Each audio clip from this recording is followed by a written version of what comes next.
तो हेलो दोस्तों, कैसे हैं आप सब। दोस्तों, आप सब ने अपने बचपन में काफी रहस्यमयी और अत्यधिक थ्रिल और सस्पेंस से भरी कहानियां तो जरूर सुनी होंगी। और आज टीवी पर सीआईडी और क्राइम पेट्रोल जैसे थ्रिल शोज भी काफी आते रहते हैं। पर दोस्तों, क्या कभी आपने सोचा है कि क्या ये मिस्ट्री और राज केवल कहानियों तक होती है, या सच में ऐसी कोई घटना घटी होगी? क्या सच में इतिहास में ऐसे राज और मिस्ट्री छुपी हुई हैं जो न केवल किसी इंसान के होश उड़ा देंगे बल्कि उसके रोंगटे भी खड़े कर सकते हैं? क्या कभी ये राज इतने अविश्वसनीय हो सकते हैं? दोस्तों, आप इस पर क्या सोचते हैं, हमें अपने विचार कमेंट बॉक्स में बताना। लेकिन आपके सारे सवालों के जवाब इस वीडियो में हम आपको जरूर देंगे। दोस्तों, जब तक आप कमेंट बॉक्स में अपने विचार लिखते हो, हम आपको आज के इस वीडियो के बारे में बताते हैं। दोस्तों, आपने कभी हवाई जहाज से यात्रा की है? अगर हाँ, तो दोस्तों आपको ये भी पता होगा कि एक हवाई जहाज कितने कम समय में एक जगह से दूसरी जगह का सफर तय कर लेता है। पर अगर दोस्तों मैं कहूँ, इस दुनिया में इतिहास में एक प्लेन ऐसा भी है जिसने अपने टेक ऑफ के 37 साल बाद लैंड किया, तो आपका क्या रिएक्शन होगा? जी हाँ दोस्तों, ये जानने के बाद बिल्कुल आपके तरह मेरे भी होश उड़ गए थे, और बिल्कुल आपके तरह मैं भी आश्चर्य भरे नजरों से एक टक सुन्न हो गया था। तो दोस्तों, अपने दिल को थाम कर बैठिए और वीडियो को अंत तक जरूर देखिए। दोस्तों, पैन अमेरिकन वर्ल्ड एयरवेज इतिहास की सबसे पहचानने योग्य एयरलाइंस में से एक है। इस एयरवेज को एयरलाइंस के स्वर्ण युग का संकेत माना जाता है। और दोस्तों, इस एयरवेज कंपनी से जुड़ा एक अजीब अनसुलझा रहस्य भी है, जो कि पैन अमेरिकन फ्लाइट 914 के गायब होने से लेकर 3 दशकों बाद उसके अचानक प्रकट होने तक को दर्शाता है। और दोस्तों, काफी शोधकर्ता पैन एम फ्लाइट 914 के रहस्य से पागल ही हो गए थे। अभी तो कुछ नहीं, आगे सुनिए क्या क्या होता है। तो दोस्तों, ये सिलसिला शुरू होता है 2 जुलाई 1955 को, जब न्यूयॉर्क से मियामी फ्लोरिडा के लिए उड़ान भरने वाली पैन अमेरिकन फ्लाइट 914 के रनवे से अपने निर्धारित समय पर टेक ऑफ करती है। दोस्तों, वो एक बड़ी ही सुहानी सुबह थी और पैन अमेरिकन फ्लाइट 914 चालक दल सदस्यों सहित 57 लोगों को फ्लोरिडा पहुंचाने के लिए बिल्कुल तैयार थी। दोस्तों, उस विमान ने बिना किसी रुकावट के न्यूयॉर्क से उड़ान भरी, लेकिन कुछ ही मिनटों में वो विमान बादलों में गायब हो जाता है और घंटों बाद ये कहीं नहीं मिलता, जबकि इसे पहले मियामी में उतर जाना चाहिए था। और दोस्तों, पहले तो अधिकारियों को ये बैड वेदर कंडीशन और सिग्नल इंटरप्शन लगता है। पर जब ये विमान ना तो न्यूयॉर्क एटीसी के रडार पर दिखती है और ना ही फ्लोरिडा एटीसी के रडार पर, तो दोस्तों वे समझ जाते हैं कि पैन एम फ्लाइट 914 लापता हो गई है, जिससे उसका अपना और किसी यात्री और चालक दल का कोई भी पता नहीं चल पा रहा। दोस्तों, इसके बाद जब विमान के फ्लोरिडा टाइम पर ना पहुंचने पर सवाल उठने लगते हैं, तो एयर कंट्रोल के अधिकारियों द्वारा जारी एक आधिकारिक बयान में विमान दुर्घटनाग्रस्त होने की बात कही जाती है और ये भी कह दिया जाता है कि उस विमान में सवार सभी लोग मारे गए।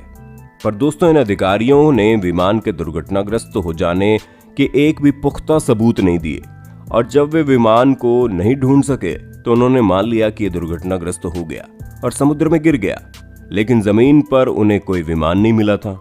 इन सभी चीजों में विमान के खो जाने की ओर इशारा किया, और तो और दोस्तों, ये विमान रडार से गायब हो गया, जिसके कारण कंट्रोल और उस विमान के पायलट के बीच कोई संवाद भी नहीं हो पा रहा था। इसके बाद दोस्तों, जल से लेकर जमीन और आसमान से अलग अलग टीमों को भेजा गया ताकि प्लेन का मलबा या लोगों की लाश कुछ तो सरकार के हाथ लगे, ताकि वे इस अमेरिकन पैन फ्लाइट 914 के बारे में कुछ ठोस जनता के सामने प्रस्तुत कर सके। पर दोस्तों, सरकार की हर एक कोशिश बेकार ही चली गई।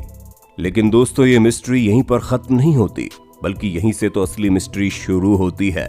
अब जरा ध्यान लगाकर सुनिए। दोस्तों, 1992 में एक ऐसा कुछ असाधारण हुआ जिसने इतिहास के पाठ्यक्रम को हमेशा के लिए बदल दिया।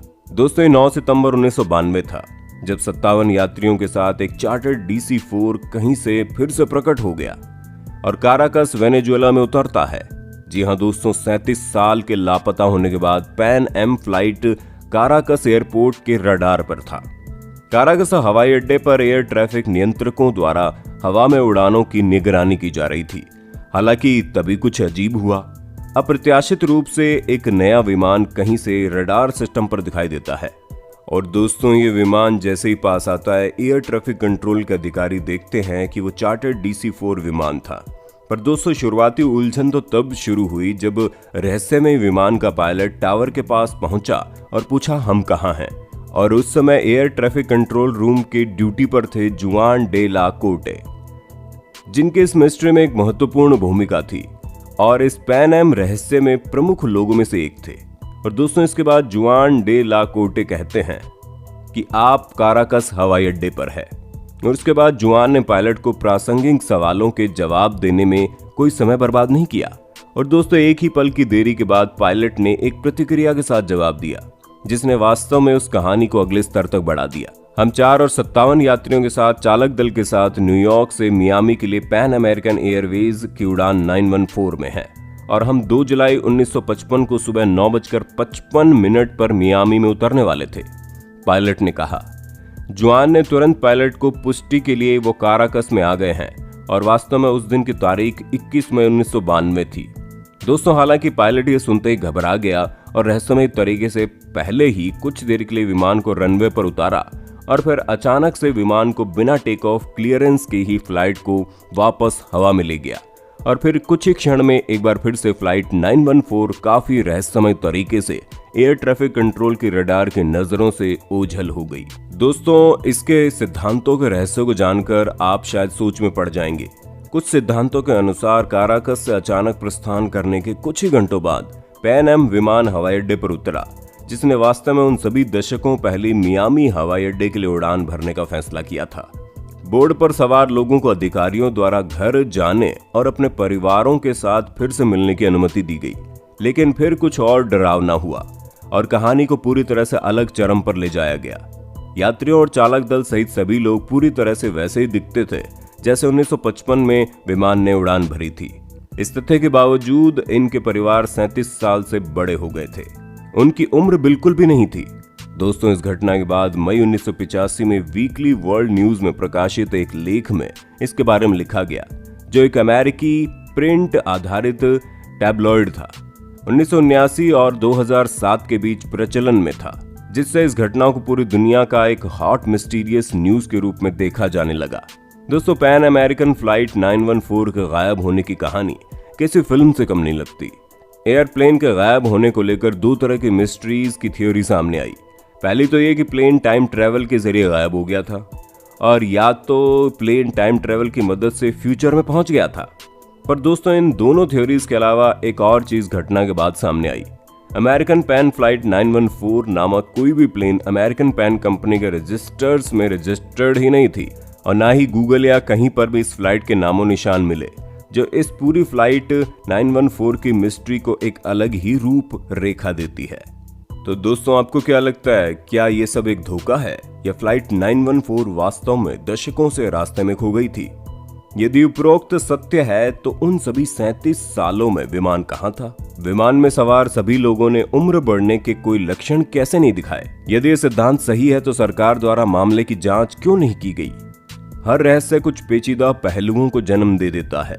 इस अजीबोगरीब कहानी के बारे में लोगों ने जितना सुना, उनके मन में उतने ही ज्यादा सवाल थे। इस मामले की गुत्थी कभी पूरी तरह नहीं सुलझी। दोस्तों विमान के लापता होने के आसपास की परिस्थितियों ने इन विवादों को जन्म दिया है कि तथ्य को कल्पना से अलग करना असंभव हो गया है। तो दोस्तों अमेरिकन पैन फ्लाइट 914 की रहस्यमय कहानी यहीं खत्म होती है। दोस्तों ऐसे अनोखे और अनूठे वीडियोस देखने के लिए हमारे चैनल को सब्सक्राइब करके नोटिफिकेशन बेल को ऑन कर देना, ताकि हर नई वीडियो की नोटिफिकेशन आपको मिले सबसे पहले। धन्यवाद।